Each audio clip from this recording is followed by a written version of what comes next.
All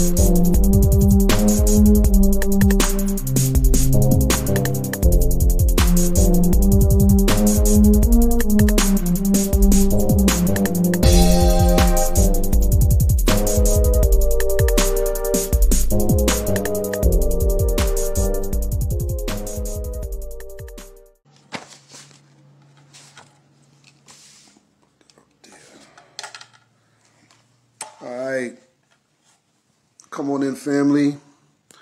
Let's get to it. I'd like to greet the family in the greeting words of peace. As I come before you, we say it in the Arabic language. Is this on my phone? No. We say it in the Arabic language. Family, assalamu alaikum. Peace to the gods. Peace to the earths and all of the righteous families of the planet. It's your big brother Fahim back again with another bill for the massive, for the family, and for all of those conscious minds out there in the world.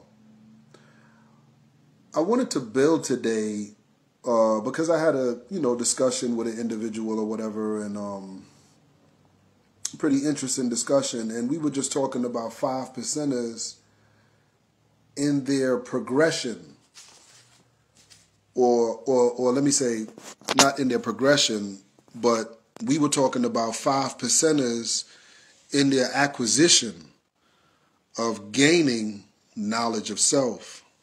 What are the steps?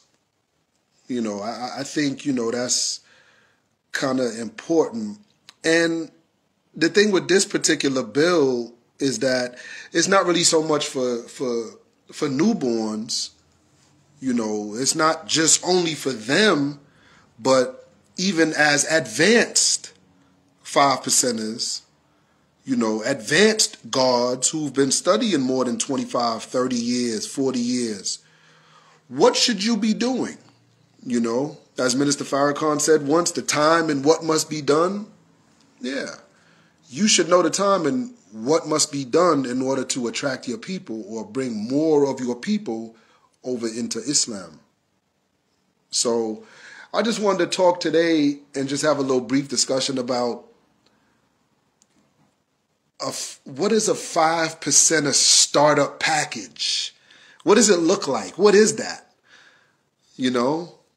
What is an advanced 5%er package? What should they be doing, or what should they have in their arsenal? Those are important discussions. I just wrote down just a couple of things, actually just 5 things. Islam, 5. It was built on 5, as the Rasulullah, Messenger of Allah says. It was built on 5, So we got 5 things right here that are very important. Things that I think, all 5%ers should be at least doing or striving to do. Number 1, I listed as surrounding yourself among the company of people whom you strive to become. Now, this is in all aspects of learning, or gaining knowledge or wisdom or whatever, whether it be something righteous, whether it be something wicked. If you want to be a killer, if you want to be a goon, and run through the hood and you know what I'm saying, you get around individuals that live that type of lifestyle. It's like they say, like minds. So you get with like minds and you study those like minds and you see what they do and how they rip and run through the streets and how they get busy in the street. And then you try to duplicate that. You know what I'm saying? Emulate that lifestyle, duplicate it. And, a lot of times you may put your own little spin on it, which is cool. We all have our own self-style. So that's okay with doing that. But you take the information and you take what is useful and you produce back out to the world, in the form of whatever you want to bring. So in this case, we're talking about righteousness. And righteousness is something that a newborn has to be around.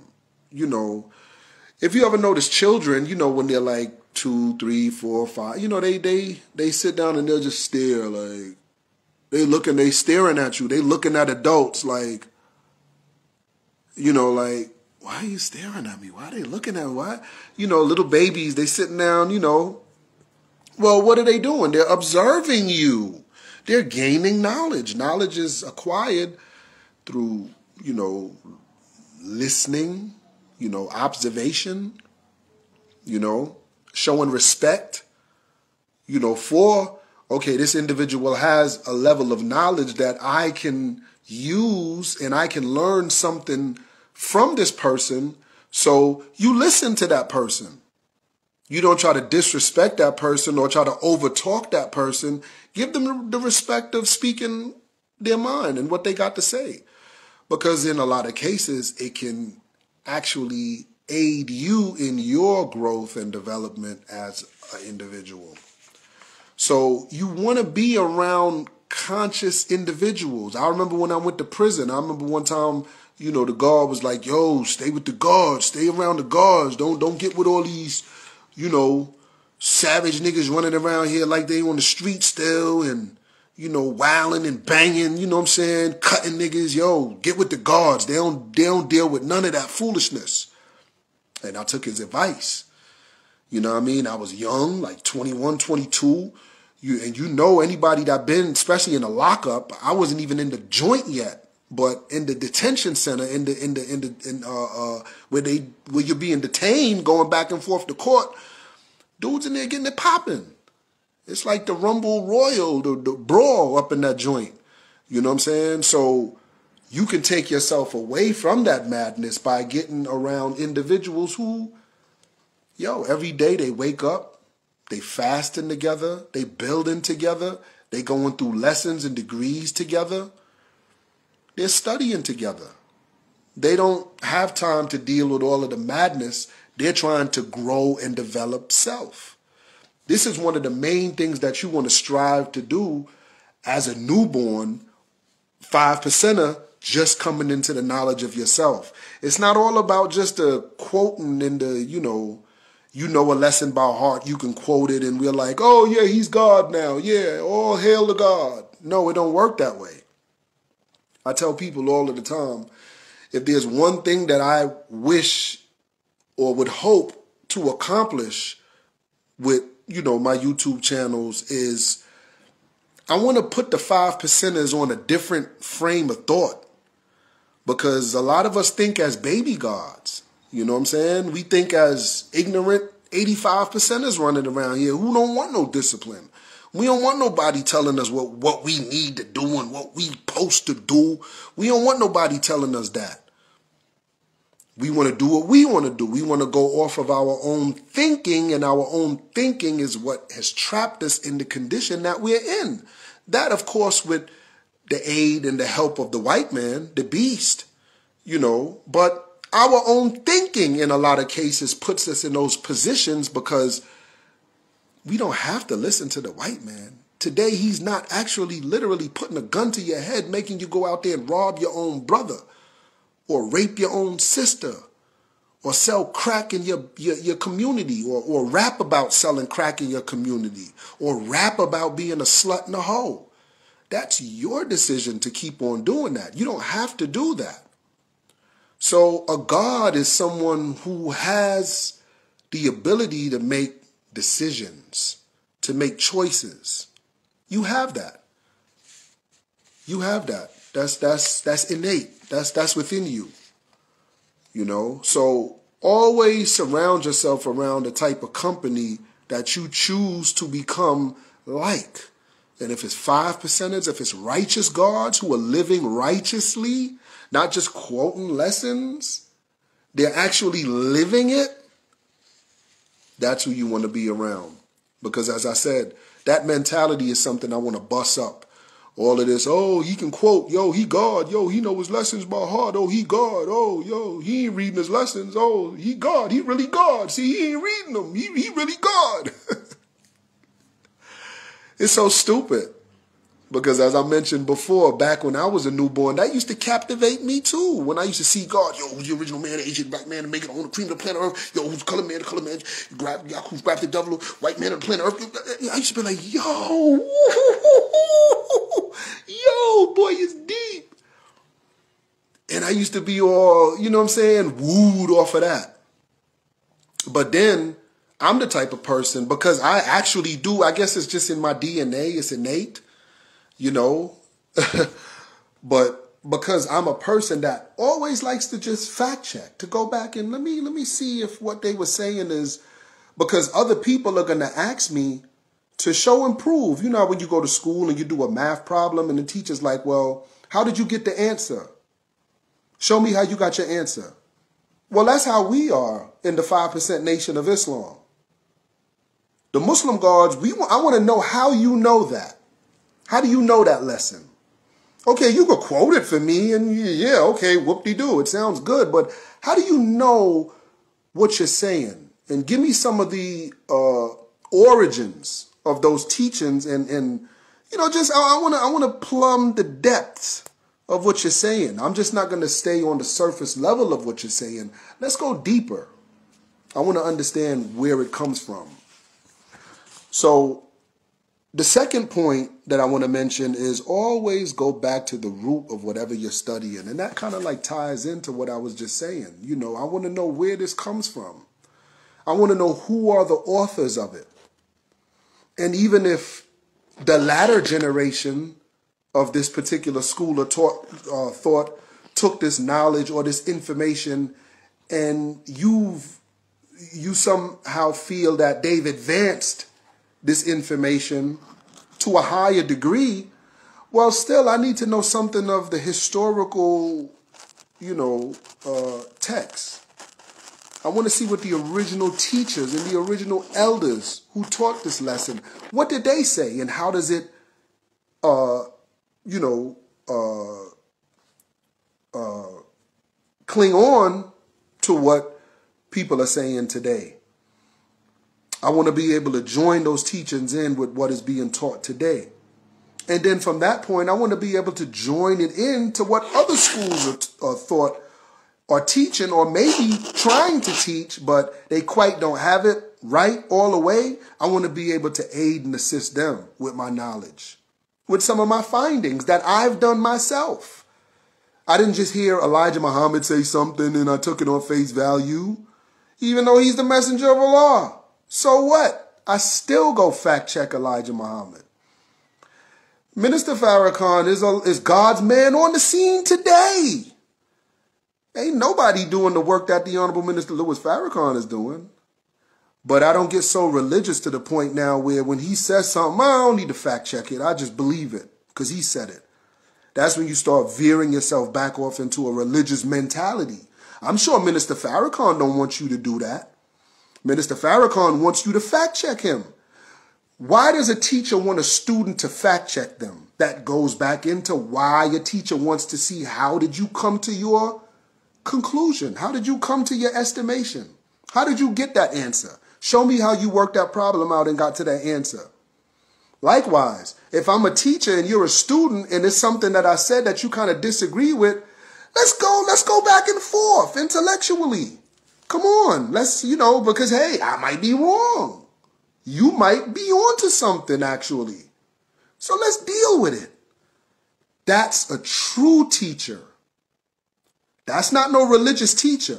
That's a true teacher. And that's how Minister Farrakhan, that's how the Honorable Elijah Muhammad, and I'm pretty sure that's how Master Fard Muhammad, all of these three great men carried themselves.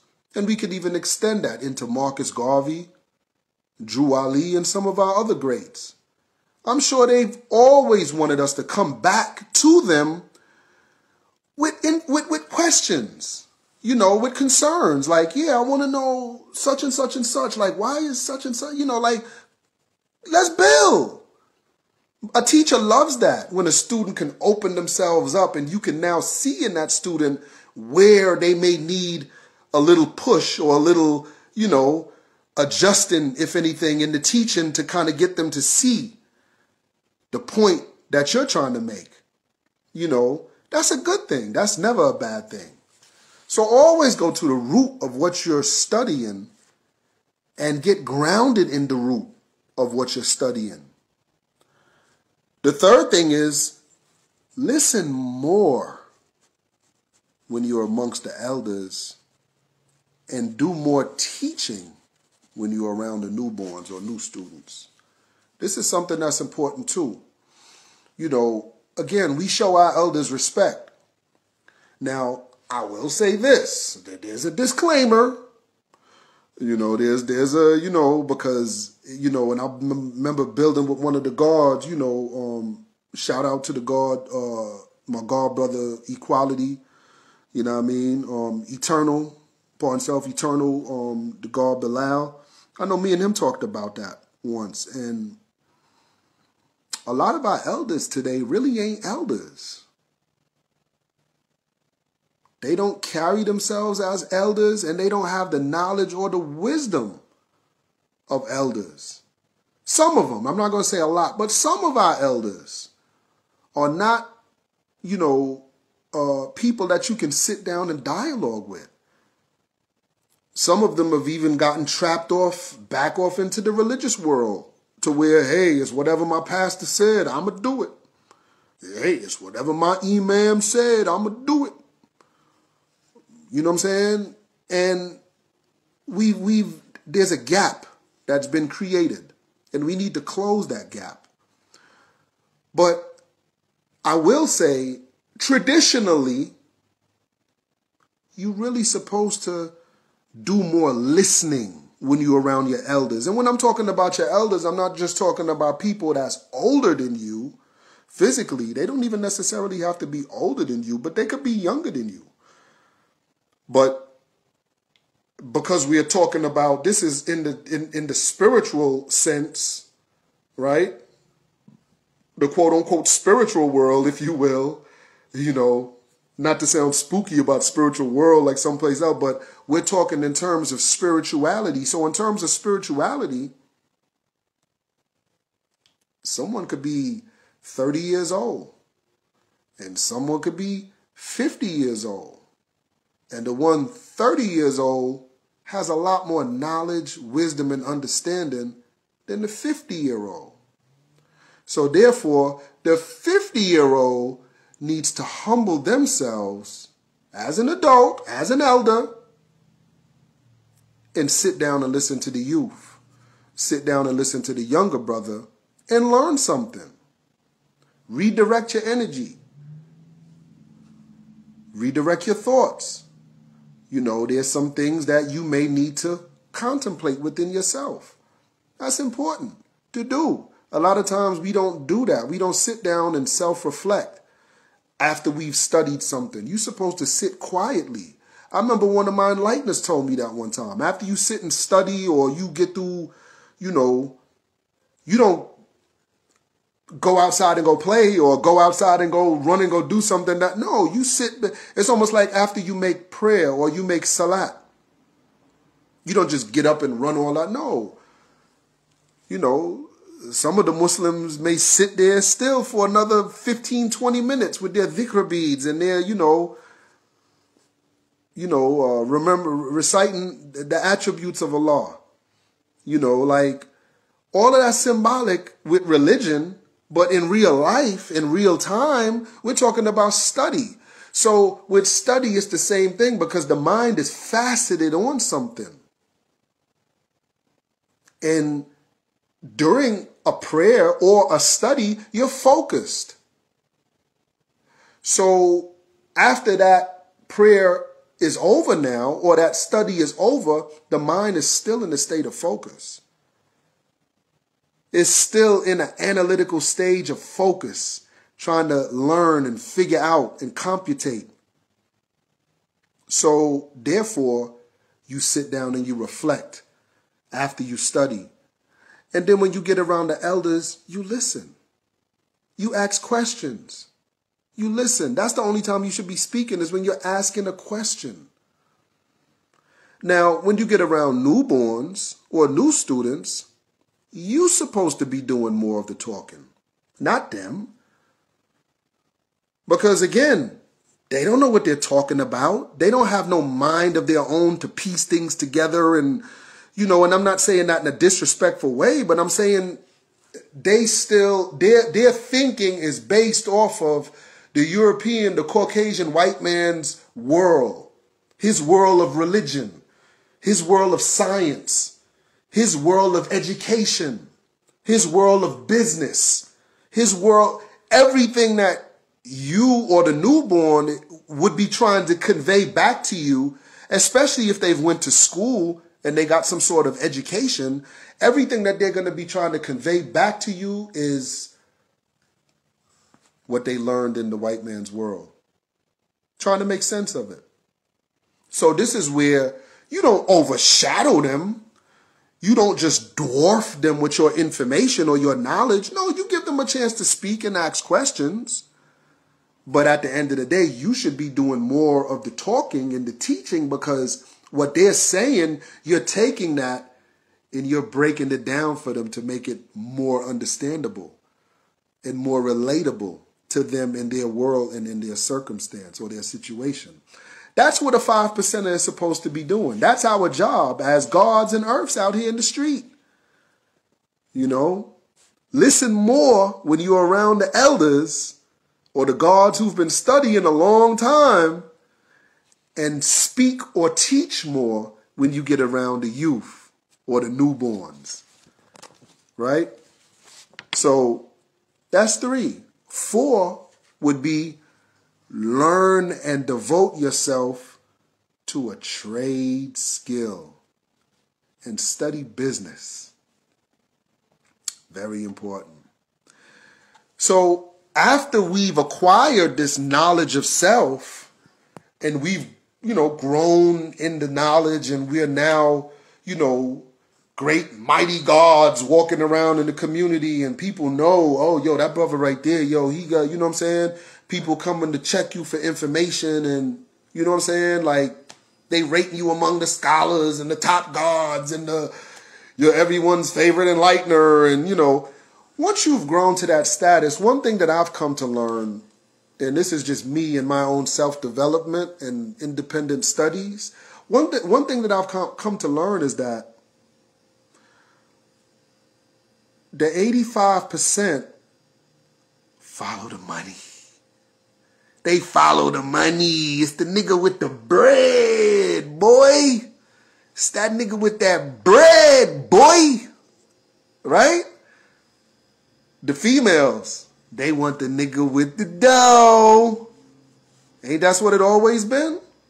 I had to come to realize that. This is what the 85%, the ignorant, uncivilized in our community, what they flock to. So they respect you because, yeah, you got a little knowledge. You could drop a little jewel here and there. And, you know what I'm saying? They see you with all the jewelry on. You dropping all the jewels and stuff. They see that. But if you're broke, hungry, naked, and out of doors, or every time you see dudes on the block, you got to borrow money. Yo, I'm messed up right now. Yo, let me hold something. Yo, let me... Or, whatever. You living with a female, or you living with someone who basically is giving you orders. You ain't the God. They telling you what to do and when you need to come in and when you need to be home, you know what I'm saying, before the sunlight go down and whatever. You won't get respected in that type of world. Because, and I heard Minister Farrakhan say this once, and it's right and exact. And I think the Honorable Elijah Muhammad also said the same thing. They said, if you live with a woman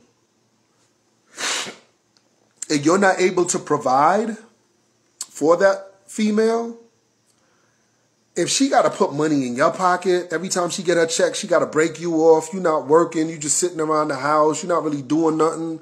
Or even if you are working, you got little, little minimum wage jobs, you going out working every day, little, day labor jobs at the labor department or whatever, or, you ain't really doing nothing, it's hard for her to respect you as a man. It's hard for her to come to you for advice or any type of, to look at you as that male, that dominant alpha male figure. It's hard for her to see you like that. Because although she would want to see you in that light, because she may still love you, it's like, you're a little boy. You don't know how to take care of yourself. You can't even provide for yourself. You can't provide for me and a family, so, you know what I'm saying? So it makes it hard for her to respect you. Well, the same thing if we look in the black community as a whole. Because the 85% are the poison animal eaters who don't have the knowledge of themselves and don't know their origin in this world, and they worship a mystery god and pray to some spooky force floating around in space, whether it be male or female in the black community, they look at you pretty much in the same light. Like, nigga, you can't even take care of yourself. You can't even provide for yourself. So they'd rather go out there and look at the other gods, and when I say the other gods, I'm talking about, these fake make-believe gods that the Illuminati puts out there before us so that we could be like, oh, wow, yeah, the Jay-Z's and all these other brothers out there, fake woke brothers, but they got money. These dudes is caked up. So guess what? Even though Diddy said the black man is God and, hey, I'm going to follow him. Even though that was all I ever heard him say or whatever. And, hey, I don't care. He got dough. I'm following him. We going after the bread. Right? So it dawned on me that as 5%ers, we getting all this knowledge, and we understand when you become a 5%er, especially a 5%er in the Nation of Islam, the Muslim gods, one of the things that we learn and we take to heart is study and research. We like hard body. We don't play when it comes on to that at all. Research, study and research studies, even experiments. Like if a God is able to do that and produce that for the people, like, we're really into that. But my thing is, why not take that same level of study, that same, enthusiasm or that same zeal and put it into a study to build yourself and to learn a skill for yourself? Brother Clarence 13X told us that, y'all need to learn a trade. And he said that because that's important when it comes on to nation building.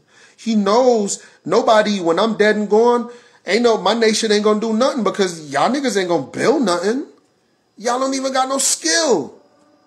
Y'all barely know y'all lessons, half-ass. And then y'all niggas don't got no skill. Y'all running around here selling crack, selling heroin, selling drugs, robbing people. That ain't gonna last. You're gonna be in prison.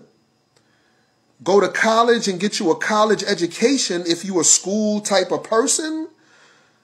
But I understand school ain't for everybody. So if that's not your thing, if that's not your cup of tea, what you need to be doing is devoting 6 months to a year of your time to go to a trade school and learn plumbing, learn diesel mechanic, learn electrical work, learn, HVAC.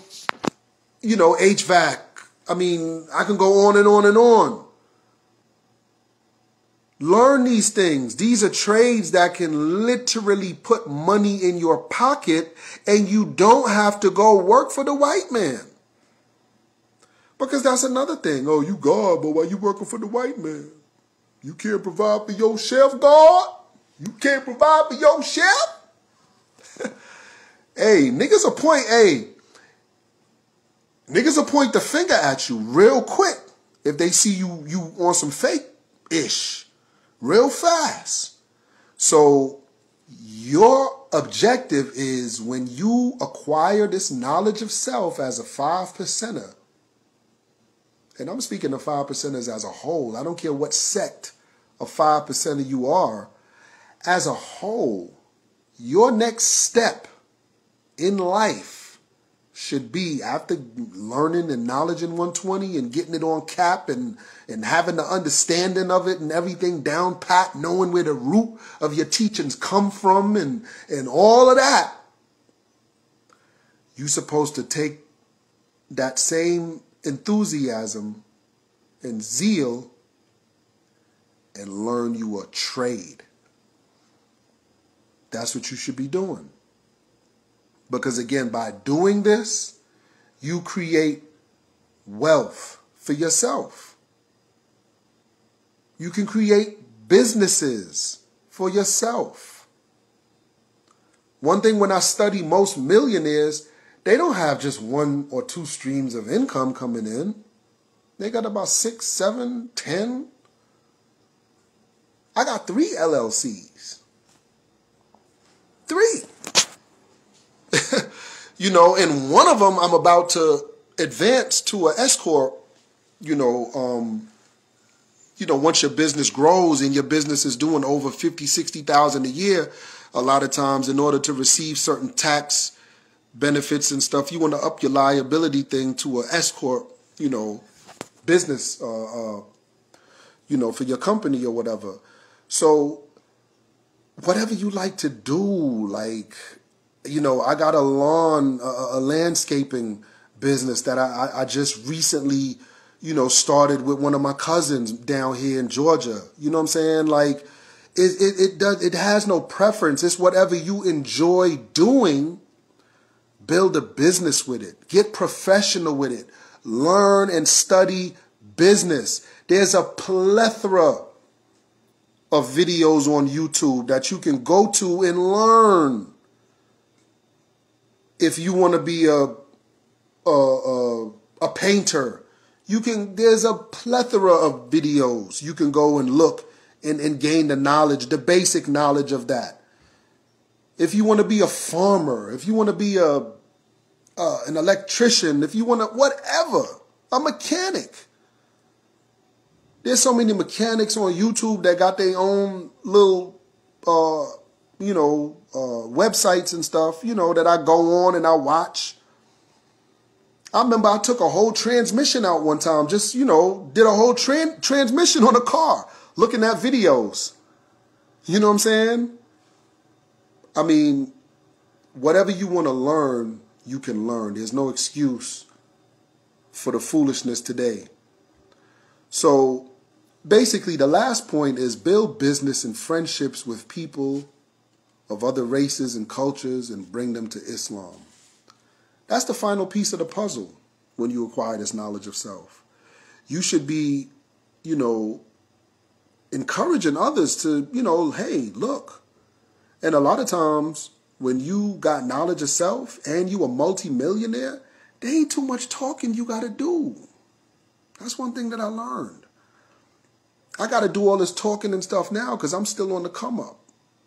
I'm still considered poor, in this white man's world. I'm not no billionaire or millionaire, so I'm on the come up. But when I'm a millionaire or a billionaire, I really don't have to keep putting videos like this out all the time because it would be unnecessary, So at the end of the day, build friendships, and businesses, and things to secure a financial future for you and your family. Once you acquire the knowledge, the wisdom, and the understanding, and you are now living the life of a righteous Muslim God, a righteous 5%er, the true and living God, once you living like that, your next step is to get the money. I believe that's where the Father was headed, in that direction. He was trying to get to the paper. with, you know, his friendships with the mayor and certain people like that, you know, he was trying to get to the bag, as anyone would do. Because had he would have done that, his nation would have been a lot more farther than it is today in terms of infrastructure and you know, schools and shopping centers and, you know, mall outlets and stuff, real estate, stuff that all belong to the 5%ers. So this is the type of community that we want to develop. We want to develop and build, right? So with that being said, family, just a little short thought of the day. I haven't been doing too much of these videos lately because I've been really, really busy. Like I said, you know, in the last 2 years, I have 3 businesses. You know what I'm saying? So I'm really busy, you know, trying to get stuff going, and God's hit me with information, questions, and, you know, I try to get back to you, but I feel I have enough videos on the channel at this present time where most questions that people ask me, I could always just, boop, hit them with a link to the video with me building on the degree or whatever, and, you know, they can get an understanding. But with that being said, family, just take those 5 principal things of the 5%ers into practice, and I can just about guarantee your success as a righteous God. So with that being said, family, I'll leave you as I came in the greeting words of peace. We say it in the Arabic language. Assalamu alaikum. Peace to the gods, peace to the earths and all of the righteous families of the planet. Peace. Conscious brothers say the Bible's been plagiarized. The Son of Man makes the planet spin in harmony. I'm planting seeds of righteousness, so come and farm with me. I see the beast staring at me with their pagan eyes. Conscious brothers say the Bible's been plagiarized. The Son of Man makes the planet spin in harmony. I'm planting seeds of righteousness, so come and farm with me. Wickedness been around since the Bible days. 85% of Babylon was idol praise. The Christ figure in the scriptures got his title raised. He's coming back to crush the wicked like a tidal wave. The early part of the millennium is Satan's doom. Before I raised the dead to life, I had to shake the tomb. He plans to raise the bar every time you jump the broom. They plan to kill the male seed, they want to slump the groom. The beast creates vaccines to take you niggas off. I'm spitting hardcore raps, cause all you niggas soft. They want mass incarceration of the black youth.